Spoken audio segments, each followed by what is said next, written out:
Good morning from Redwood City, and welcome to this meditation session.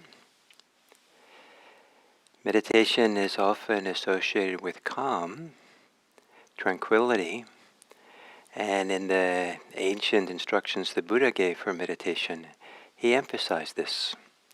And he emphasized it by saying that it's okay, or instructed people to calm the body, whatever ways the body is agitated. Let it be, calm it. Bring a gentling force to the body so that it can settle. He emphasized calming the mind, the agitated mind. Again, bringing to the mind the kind of reassurance, the kind of settling that calms the mind.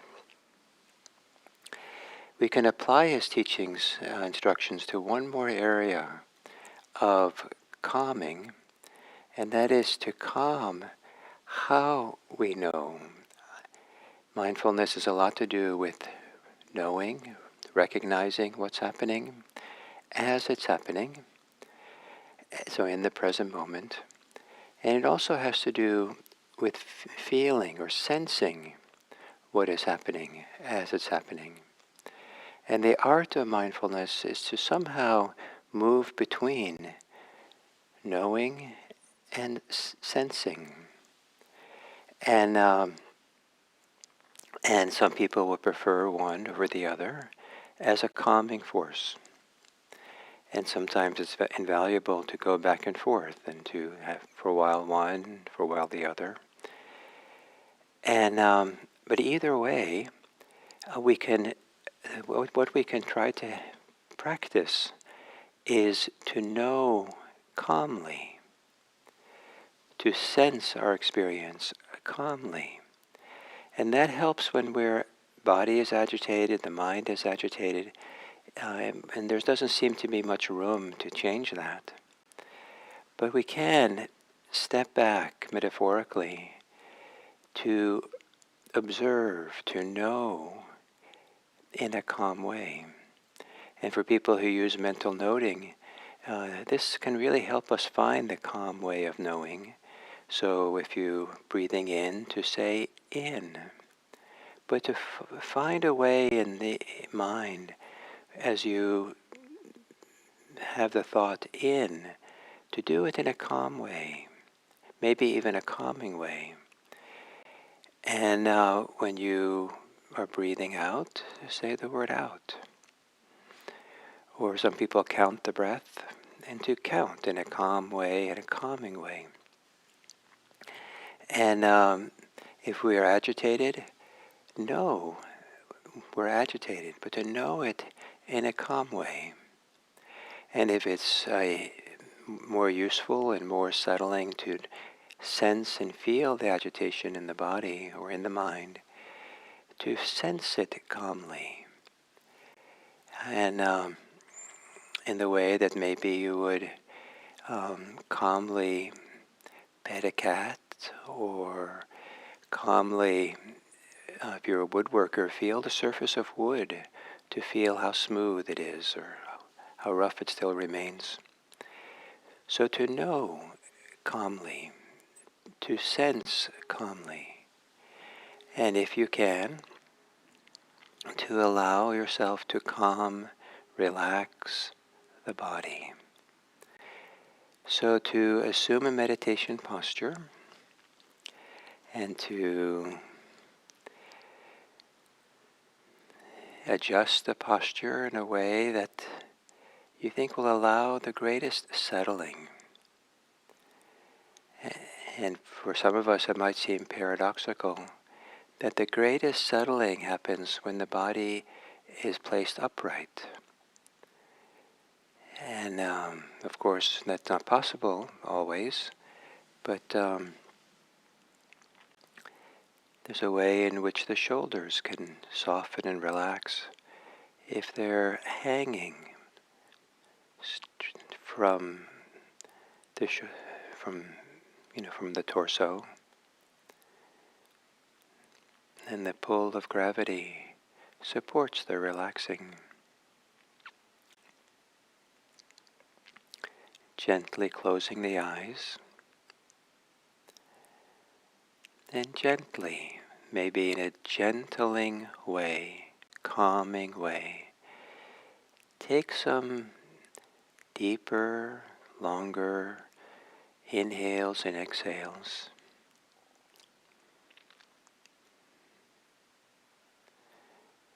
On the inhale, feeling the body. On the exhale, relaxing the body.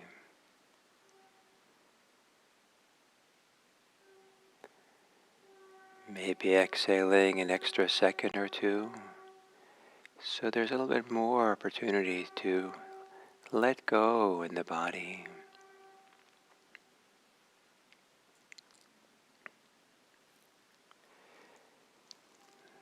And then letting the breathing return to normal. And with whatever seems like an ordinary breath, close enough,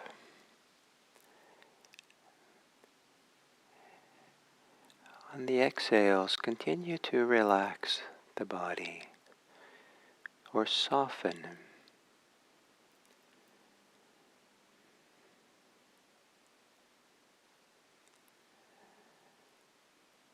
Sometimes it's nice to take the inhale as a time to feel some part of the body, and the exhale to relax it. So breathing in and feeling the face, breathing out, softening the face.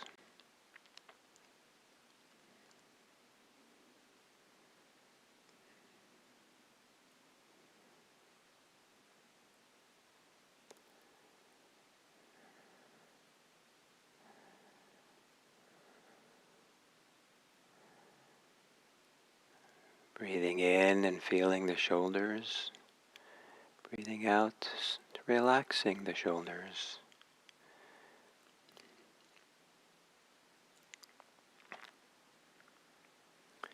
Noticing if a small shift in how the arms are positioned. Let the shoulders relax a little bit more.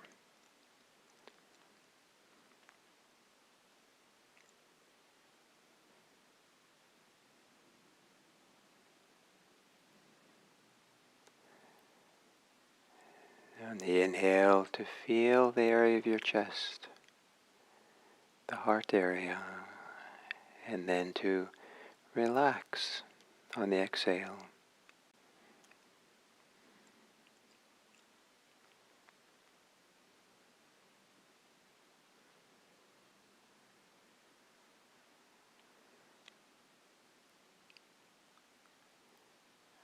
On the inhale, feeling the belly,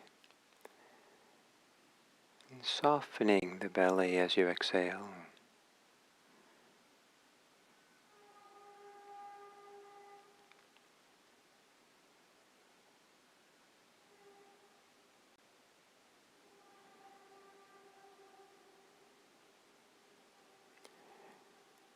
On the inhale, feeling a broad awareness of your body. And on the exhale, calming the whole body.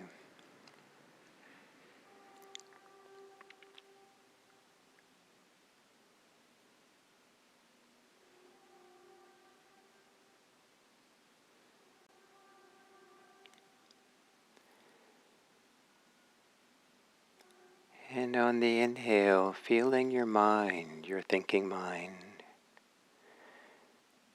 Feeling whatever way it's activated, energized, whatever way it is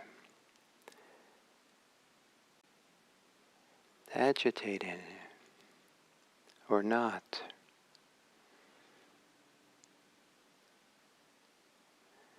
And on the exhale, calming the mind. Maybe with the image of letting the mind spread out and settle down like the surface of a lake that has waves that settle.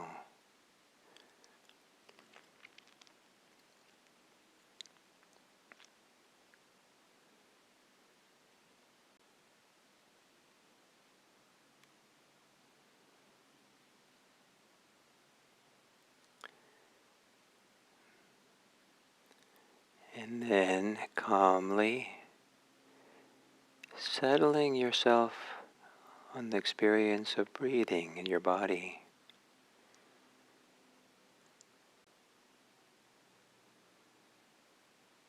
Centering yourself on the rhythm of breathing in and breathing out.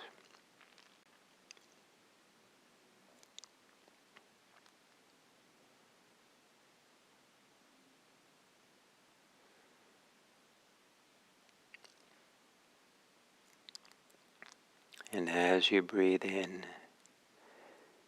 clearly know you're breathing in, and clearly know as you're breathing out. Or allow yourself to ride the inhales and exhales as you feel or sense the rhythm of breathing in and out.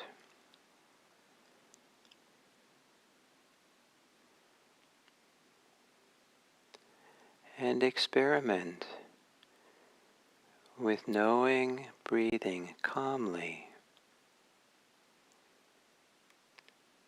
sensing and feeling breathing calmly.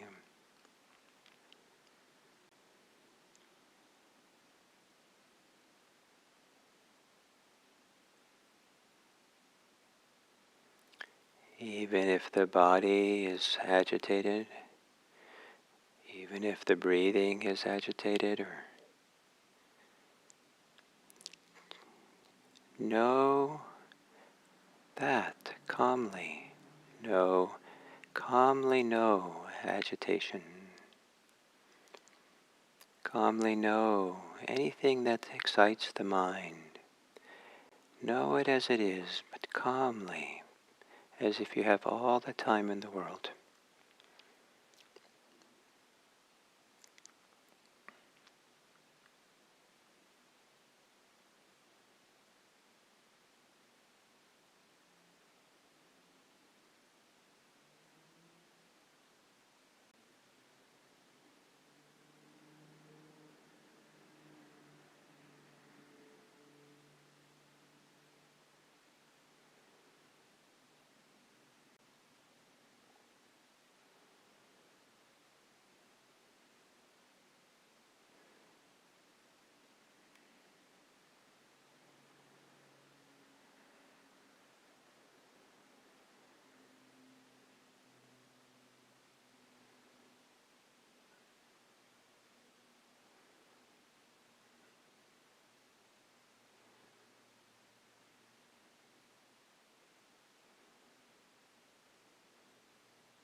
whatever is happening for you in the mind, body, or heart,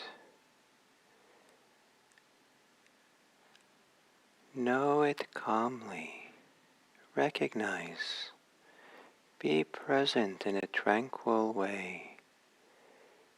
Even if everything else is not tranquil, experiment with tranquil knowing, tranquil sensing.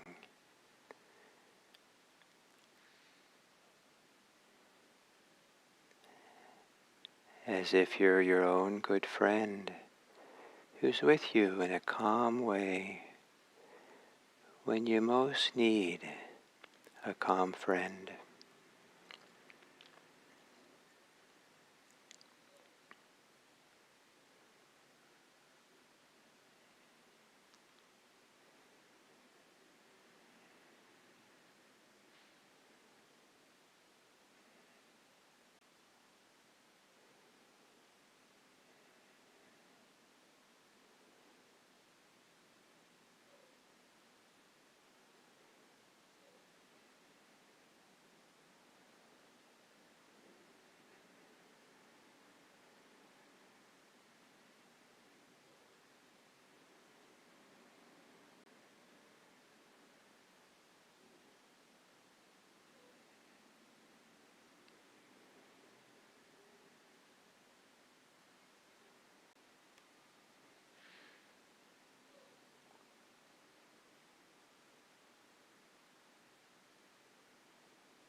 As we come to the end of this sitting,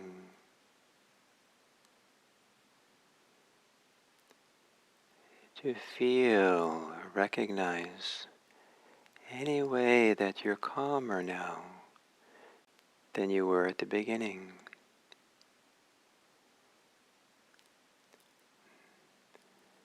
Where in your body might you be feeling sensations of calm or tranquility?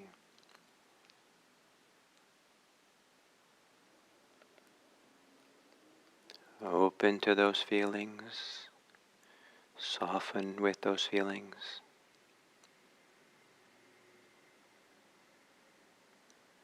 In what way is your mind calmer?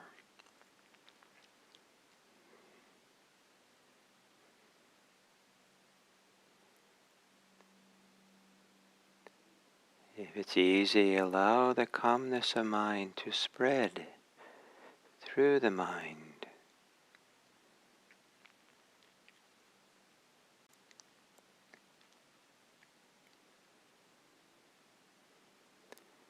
And on the foundation of some calmness,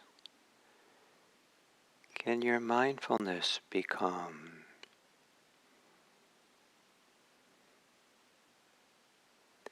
Even if your mindfulness of that which is not calm, can you know what is not calm calmly?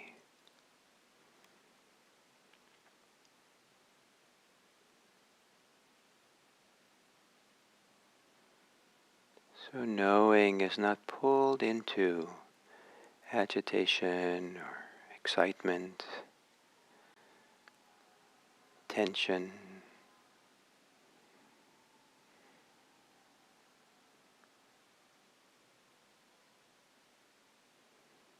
As if you're looking across a landscape in a calm way. Spend the last moments here gazing upon your body, your mind, as if it's the landscape that you're calmly surveying.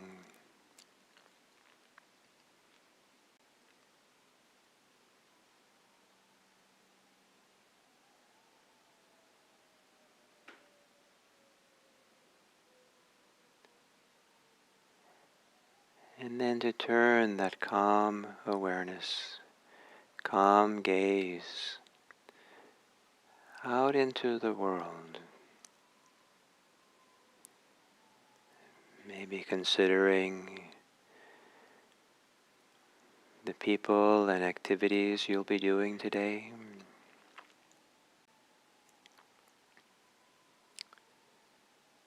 And gazing upon it calmly, without a hurry, without preoccupation, a simple knowing.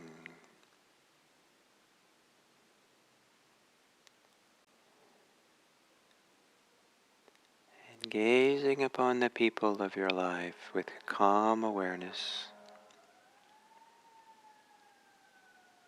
Wish them well. Gaze upon them calmly and kindly. May all beings be happy. May all beings be safe.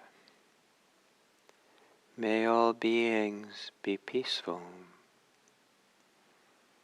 May all beings be free.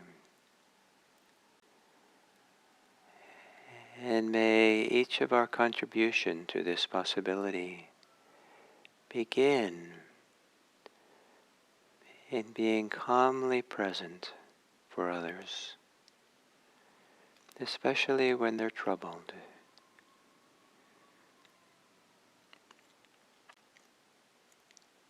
May all beings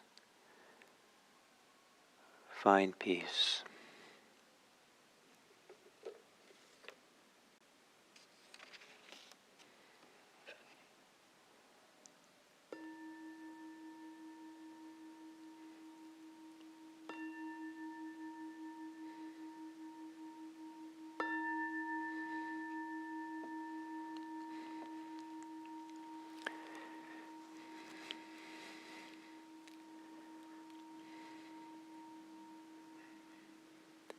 Thank you.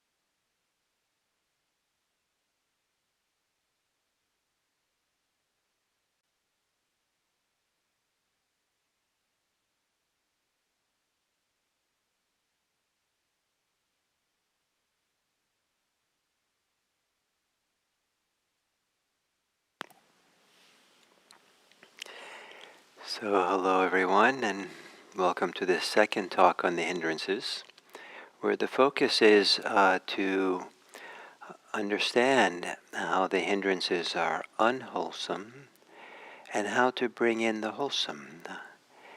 That the hindrances hinder our wisdom for how to act in this world, how to be in this world.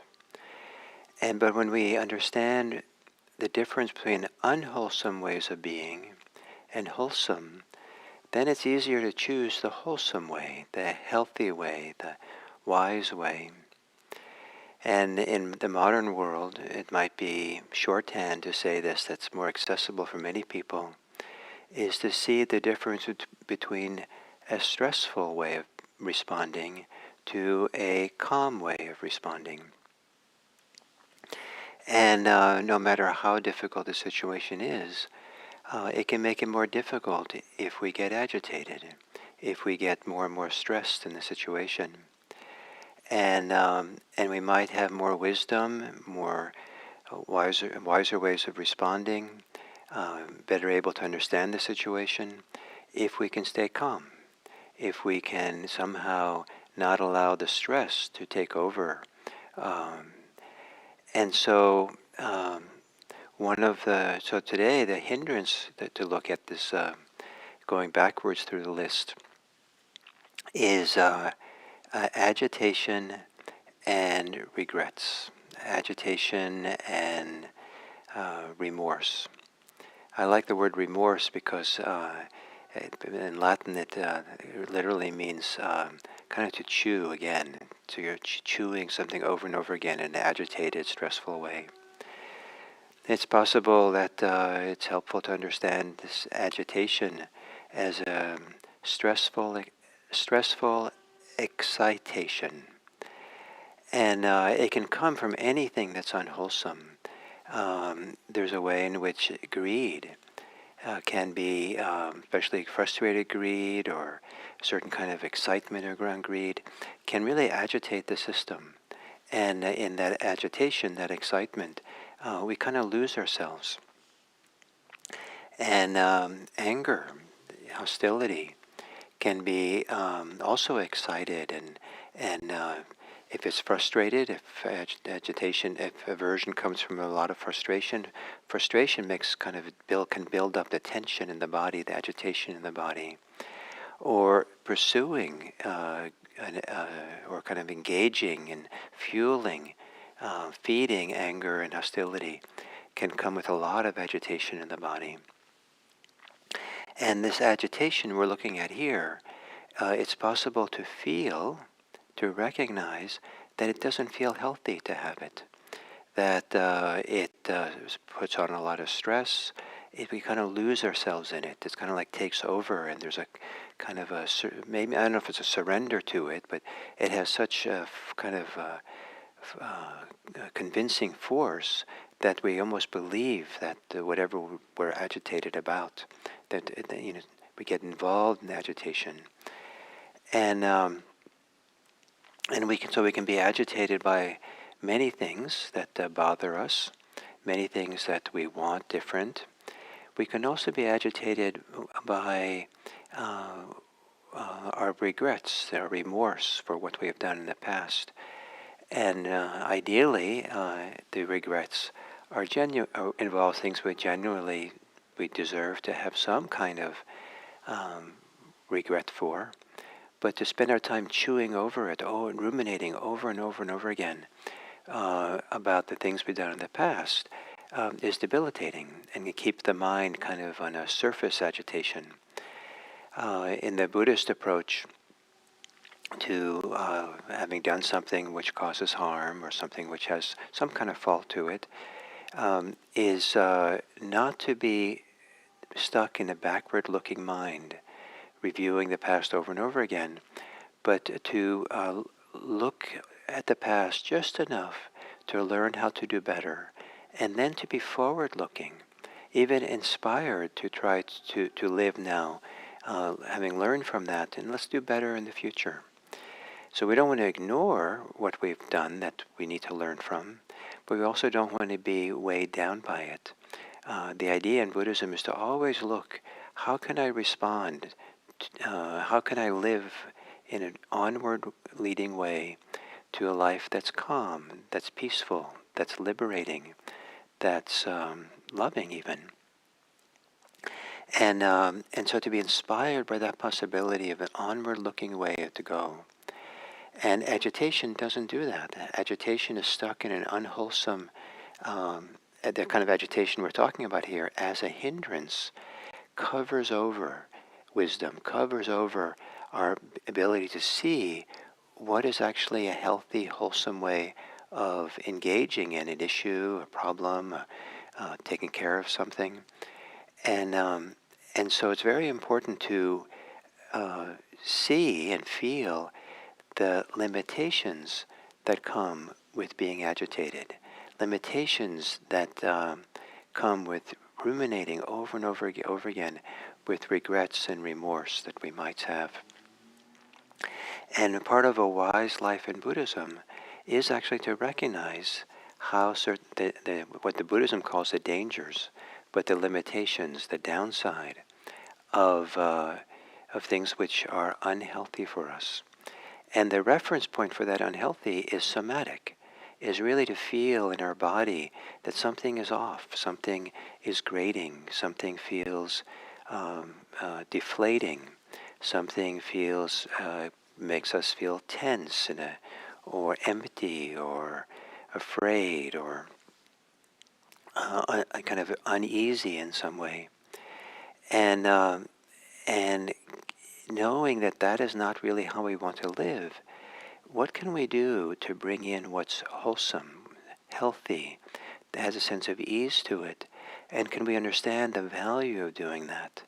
Can we understand the downside of the unwholesome and the upside of the wholesome, and then choose the wholesome? And the simplest wholesome thing for a mindfulness practitioner is to be mindful. To be mindful calmly and clearly, so that the mindfulness is not entangled, caught up in aversion, greed, and conceit. Another thing that's wholesome to do when there's a lot of agitation, the body stressed out in some way, the mind stressed, is to calm. The Buddha put a lot of emphasis when he taught mindfulness, to begin mindfulness by calming the body and mind, to relax. And it's interesting, the Buddha called the food for calm, what feeds calm, is calm itself. So whatever degree of calm that we experience, let that register. Don't, because maybe it's not so exciting, calm, the mind orients us to what's exciting, or orient towards what's big, and kind of doesn't understand the value of calm, that's really a good place to be. And so to recognize when we're settled, recognize when there's a tranquility or a peace, and that recognition supports it to continue, so we don't lose track of it. Don't forget wholesomeness. Don't forget. Don't lose track of it. Maintain it. Don't sacrifice it too easily because we see something that excites us, and in the excitement, we become agitated, we become caught, and we're no longer really present for ourselves. So if we live our life, and that's the theme for this week, attentive and knowledgeable and to be able to feel and sense when what's going on feels unhealthy, when what goes on feels healthy, physically, mentally, spiritually. That's the guide for ourselves. And this is the way that I've been talking about lately, that you become a self-whisperer, that you want to really be attuned, have a rapport with yourself, have a sensitivity to yourself, that you can read yourself well, you know yourself well, you can approach yourself in a way that the inner life feels safe, feels calm, feels held, feels respected. If we're caught in agitation, caught with regrets of all kinds, caught with resentments of any kind, that and the way that we are aware of ourselves, the way that we know ourselves, is through the filter of the agitated stress, the agitated excitement. If it's through the filter of regrets and maybe even criticisms of ourselves, that then the inner life just feels more of the same. It feeds, the wholesome feeds the wholesome. The unwholesome feeds the unwholesome. And so we don't want to keep doing it that way. And it can be a phenomenal exercise, phenomenally freeing to at least kind of take a deep breath and know how you are in a calm way. Almost as if you're saying to yourself, oh, I'm quite agitated right now.